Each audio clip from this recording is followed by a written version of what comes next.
ಸದ್ಗುರು ಸನ್ನಿಧಿಯಲ್ಲಿ ಚಿಕ್ಕಬಳ್ಳಾಪುರದಲ್ಲಿ 2 ಲಕ್ಷಕ್ಕೂ ಹೆಚ್ಚು ಜನರ ಸಮ್ಮುಖದಲ್ಲಿ 54 ಅಡಿ ಎತ್ತರದ ಮಹಾಶೂಲವನ್ನು ಸದ್ಗುರು ಅನಾವರಣಗೊಳಿಸಿದರು. ಸುಮಾರು 2 ಲಕ್ಷ ಜನರ ಸಮ್ಮುಖದಲ್ಲಿ ಮಕರ ಸಂಕ್ರಾಂತಿಯಂದು ಸದ್ಗುರು ಸನ್ನಿಧಿಯಲ್ಲಿ 54 ಅಡಿ ಎತ್ತರದ ಶಿವನ ತ್ರಿಶೂಲವಾದ ಮಹಾಶೂಲವನ್ನು ಅನಾವರಣಗೊಳಿಸಲಾಯಿತು. ಈ ಪ್ರದೇಶದಲ್ಲಿ ತನ್ನದೇ ಆದ ವೈಶಿಷ್ಟ್ಯತೆ ಹೊಂದಿರುವ ಭವ್ಯ ಮಹಾಶೂಲ ಅಸ್ತಿತ್ವದ 3 ಪ್ರತ್ಯೇಕ ಅಂಶಗಳಾದ ಸೃಷ್ಟಿ, ಸ್ಥಿತಿ ಮತ್ತು ಲಯದ ಏಕತ್ವವನ್ನು ಪ್ರತಿನಿಧಿಸುವ ಏಕೈಕ ಪ್ರತಿರೂಪವಾಗಿದೆ.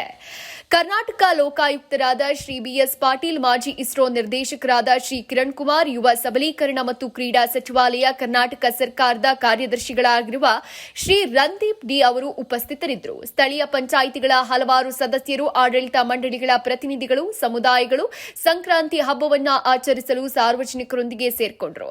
ಭಕ್ತರಿಗೆ ಆದಿಯೋಗಿ, ದಿವ್ಯ ದರ್ಶನ ಮತ್ತು ದೇಶೀಯ ಜಾನುವಾರುಗಳ ಪ್ರದರ್ಶನವನ್ನು ಏರ್ಪಡಿಸಲಾಗಿತ್ತು.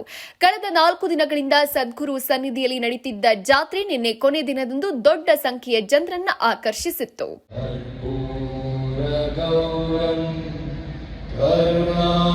ಸ್ಥಳೀಯ ರೈತರು, ಕುಶಲಕರ್ಮಿಗಳು ಮತ್ತು ಕಲಾವಿದರು ಜಾತ್ರೆಯಲ್ಲಿ ಭಾಗವಹಿಸಿದ್ದು, ಅದರಲ್ಲಿ ಆಹಾರ, ಸ್ಥಳೀಯ ನೇಯ್ಗೆಗಳು, ತಾಜಾ ಕೃಷಿ ಉತ್ಪನ್ನಗಳು, ಕರಕುಶಲ ವಸ್ತುಗಳ ಮಳಿಗೆಗಳು ಒಳಗೊಂಡಿದ್ವು.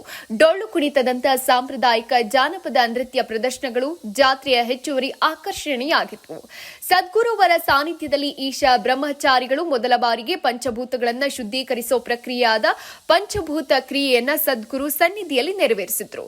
ಸದ್ಗುರು ಗುರುಕುಲ ಸಂಸ್ಕೃತಿ ವಿದ್ಯಾರ್ಥಿಗಳಿಂದ 2 ಗಂಟೆಗಳ ಅದ್ಭುತ ಸಾಂಸ್ಕೃತಿಕ ಕಾರ್ಯಕ್ರಮ ಸಂಜೆ ವಿಶೇಷ ಆಕರ್ಷಣೆಯಾಗಿತ್ತು.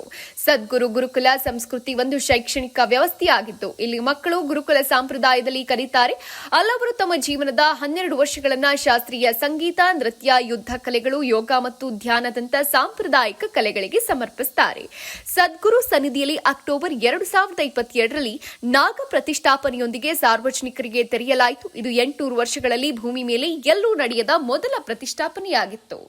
All the bulls at the Sadguru Sannidhi are native Indian breeds.